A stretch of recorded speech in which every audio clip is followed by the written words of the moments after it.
बंधुओं नमस्कार। डॉक्टर आदित्य सिंह जादौन द्वारा फिजियोथेरेपी पर एक बड़ी महत्वपूर्ण पुस्तक लिखी गई है, the modern ways of physical healing. इस पुस्तक में कमर दर्द के बारे में, back pain, chronic back pain, sciatica और नी पेन, घुटने दर्द के कारण भी बताए गए हैं और इन अंगों की संरचना भी बतलाई गई है। साथ ही निवारण हेतु विशेष व्यायाम बताए गए हैं। इन्हीं विशेष शारीरिक क्रियाओं को जो डॉक्टर आदित्य सिंह जादौन ने बताई हैं, इन्हीं को अति संक्षेप में, संवेग में, वैज्ञानिक पृष्ठभूमि पर अति उपयोगी अंगों का वर्णन किया गया है। इसी तथ्य को, पाठ्य को श्रव्य और दृश्य बनाने का प्रयास किया गया है। बैक पेन या कमर दर्द, इसको लंबर पेन भी कहते हैं, पीठ दर्द या कमर दर्द भी कहते हैं, इसको विज्ञान में लंबर स्पॉन्डिलाइटिस भी कहते हैं। यह जो होता है, इसका मुख्य कारण यह है कि लंबर में, रीढ़ में या कशेरुका में, डिस्क में, लिगामेंट्स में, स्पाइनल कॉर्ड्स में, नाड़ियों में और मांसपेशियों में असंतुलन का परिणाम है। जब किसी बोन पर एक्स्ट्रा दबाव पड़ता है या कोई नस दबती है तो दर्द होता है। ये एक बड़ा वेल इंजीनियरिंग स्ट्रक्चर है, माने ये बहुत अच्छा है, जो मांसपेशियों से और स्पाइनल कॉर्ड से और डिस्क से मिलकर बना। तो सबसे पहले समझें कि लंबर क्या है। लंबर, इसकी संरचना को समझना होगा। तो इधर आ जाओ।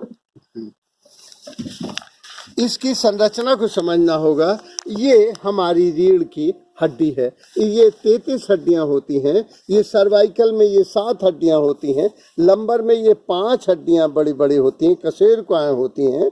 इन कशेरुकाओं में जब दबाव पड़ता है तो हमको दर्द होता है। इसमें जो इन दोनों कशेरुकाओं के बीच में, इन कशेरुकाओं के बीच में डिस्क होती है, ये जो दिख रही है ये डिस्क है। जब ये डिस्क सरक जाती है या डिस्क टूट जाती है तो फिर दर्द होने लगता है। इन्हीं के बीच में लिगामेंट्स होते हैं।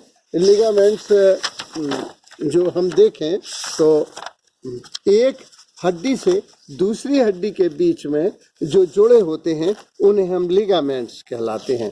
ये लिगामेंट्स एक हड्डी से दूसरी हड्डी को जोड़े रहते हैं। ये जो डिस्क होती है ये भी ऐसी एक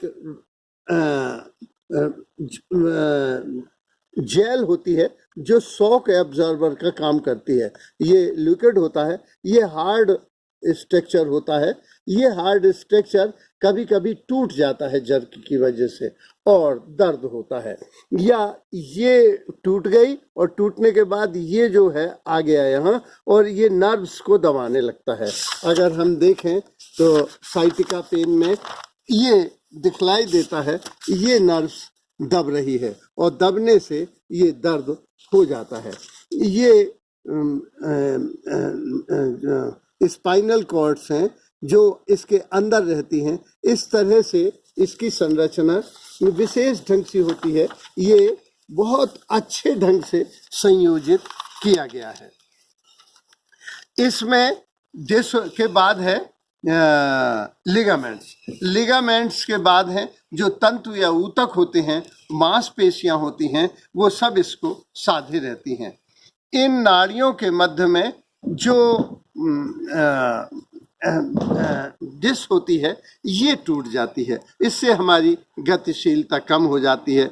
तो ये मिल के लिगामेंट्स, कशेरुकाएं और तंतु और कहना चाहिए मांसपेशियां, ये जोड़ के ये हमें शक्ति देती हैं, संचलन या गतिशीलता देती हैं और संतुलन प्रदान करती हैं। इस तरह से ये एक ऐसी अच्छी रचना है कि जो शक्ति भी देती है, गतिशीलता भी देती है और संतुलन भी देती है। इसका क्या कारण है कि डिस्टरबेंस हो जाता है? एक तो पोस्चर बिगड़ जाता है। एक निश्चित व्यक्ति एक निश्चित प्रोफेशन करता है, जैसे एक डॉक्टर है, वो ऑपरेशन कर रहा है तो उसे नीचे देखना ही है, तो उसको सर्वाइकल स्पॉन्डिलोसिस होने की आशंका, प्रोफेसर है उसको पढ़ना है, या पान लगाने वाला है उसको नीचे झुक के लगाना ही है। तो एक प्रोफेशन एक आदमी 25-30 साल करता है, उसकी वजह से भी ये हो जाता है, तो पोस्चर बिगड़ जाता है। हम ही मोबाइल देखते हैं ऐसे, कुछ लोग देखते हैं ऐसे, ये गलत है। सामने वाला पोस्चर, गर्दन बिल्कुल सीधी होना चाहिए, वरना सर्वाइकल स्पॉन्डिलोसिस की प्रॉब्लम खड़ी हो जाती है। तो पहला है पोस्चर, एक प्रोफेशन के बाद ये चीजें आ जाती हैं।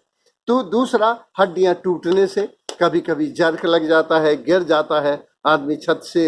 में अभी हमारे एक मित्र गिर गए हैं और उनकी स्पाइनल कॉर्ड्स में जो जेल है वो आगे आ गया और साइटिका बन गई।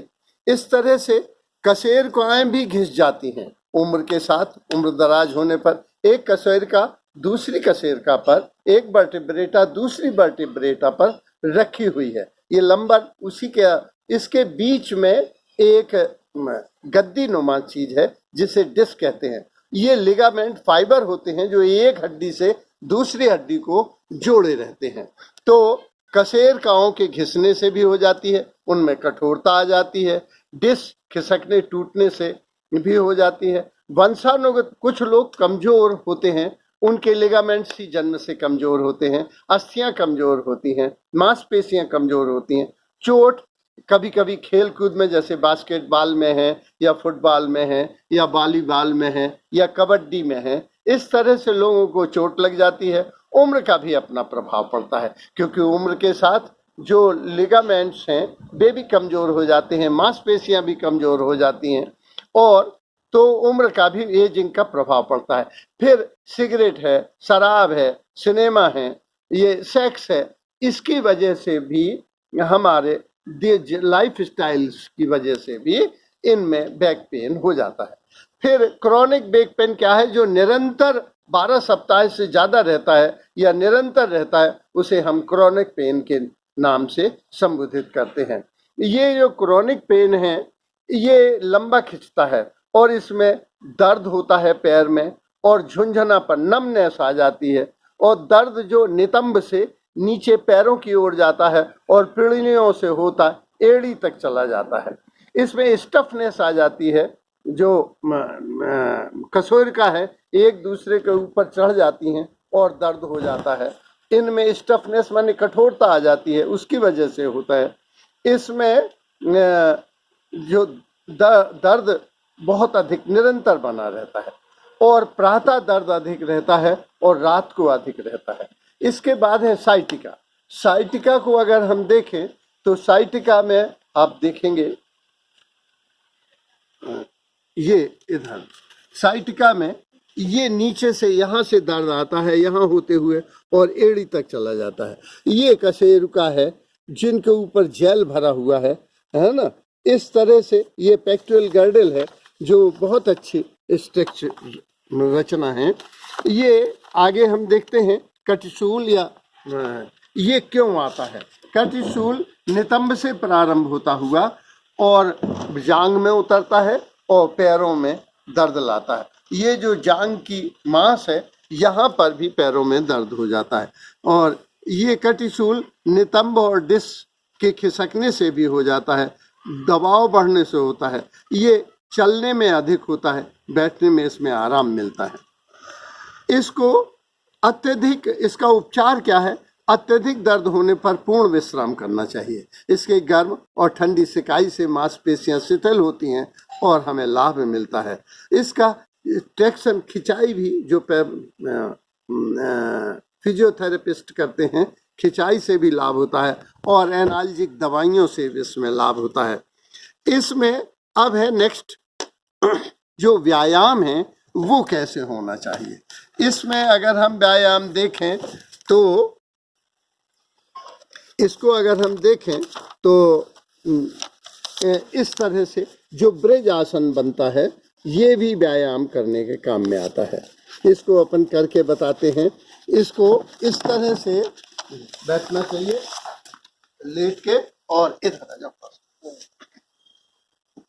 ऐसे आ गए और ये पैर ऐसा किया और ये इधर, ये इसका आसन, इस तरह से ब्रज आसन।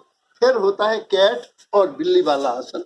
इसमें ऐसे रखते हैं और ऐसे बैठ जाते हैं और इस तरह से इसको देखते हैं, है ना, ऊपर करते हैं, फिर इसको नीचे करते, इस तरह से कैट आसन। इसमें इस तरह से भी करते हैं, है ना? और इसको इस तरह भी करते हैं। फिर इसका भुजंग आसन होता है, जो सर्वाइकल की 6 वर्टेब्रेटा है उसमें भी इसको इस तरह से करना चाहिए। इसमें भुजंग आसन बहुत महत्वपूर्ण। ये जो भुजंग आसन करते हैं, ये इससे पूरा लाभ होता है। इसके बाद ये बैठ जाते हैं और इसको यहाँ झुका लेते, इस तरह से भी करने से लाभ होता है। इनमें अगर हम देखें तो बहुत से ऐसे आसन हैं जो आपके कमर दर्द के लिए फायदेमंद, लेकिन स्पेशल स्थिति में हमको वही आसन करने चाहिए जो थेरेपिस्ट ने बतलाए, ठीक है ना। इसमें ये जो नी पेन है ये विभिन्न कारणों से हो सकता है। इसमें इसकी संरचना अगर देखें तो टिबिया फेबुला 2 हड्डियां होती हैं, बीच में लिगामेंट्स होता है, ये है ये देखें तो ये हमारी जांग की हड्डी है, थिक बोन है, ये काफी मोटी होती है। इसके बाद ये जो नीचे है ये टिबिया फेबुला, ये टिबिया फेबुला 2 हड्डियां हैं जो पिड़ियों की हड्डियां हैं। इसके बीच में ये लिगामेंट्स है। ये घुटना लिगामेंट्स एक हड्डी से दूसरी हड्डी को जोड़ता है। इनके बीच में जो मांसपेशियां होती हैं वो मजबूत बनाती हैं। वैसे हम देखते हैं कि ये टिबिया है, ये फेबुला है, ये फीमर है, ये बड़ी मजबूत हड्डी होती है। लेकिन है सब लिगामेंट जो अंडरलाइन है, ये सब लिगामेंट्स का खेल है। लिगामेंट्स वे तंतु हैं जो एक हड्डी से दूसरी हड्डी को जोड़ते हैं, लेकिन चोट की वजह से, कई अत्यधिक उपयोग की वजह से हम देखेंगे कि ये इसको पकड़ लो, इसको ये लिगामेंट्स टूट जाते हैं। कभी कभी एज की वजह से भी ऐसा हो जाता है, अत्यधिक उपयोग से भी हो जाता है और वातांश से भी हो जाता है। तो खेल कूद में लोग गिर जाते हैं और वातांश कई तरह के होते हैं, जिसकी वजह से इनमें अगर हम देखें आयुर्वेद में लिखा है कि लहसुन प्याज का सेवन सुरा के साथ सेवन करने पर वातांश व्याधि को अमृत तुल्य फल होता है। इसमें लक्षण क्या है? ये एक तो दर्द बहुत होता है, लाल हो जाता है, सूजन हो जाती है, कठोरता आ जाती है, गर्म होने लगता है, पूरा खुलता नहीं है, वजन नहीं उठा पाते और अंग मोटा हो जाता है। इस तरह से इसमें गठियावात का भी प्रभाव पड़ता है। इसको लोग बिलिया सड़क जाना भी कहते हैं। इस तरह से आप देखते हैं कि इसके भी व्यायाम हैं।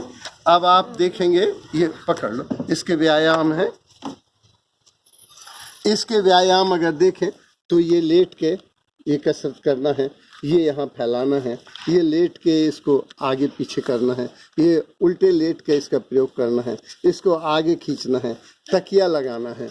इस तरह से हम देखते हैं कि इनके भी जो लोग ऊंची कुर्सी पर बैठ जाते हैं, ऊंची कुर्सी पर बैठ के और इससे जोड़ खुलता है घुटने का और रेस्ट मिलता है, इसलिए ऊंची कुर्सी पर बैठना चाहिए।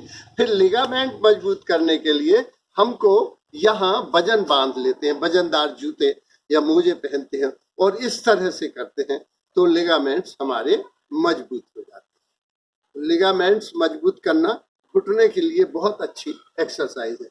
ये एक एक्सरसाइज भी होती है कि अगर हम देखें, ये तौलिया इधर रख ले और इस तरह से इसको आगे पीछे करें, इसको नीचे दबाएं तो घुटने हमारे मजबूत हो जाते हैं।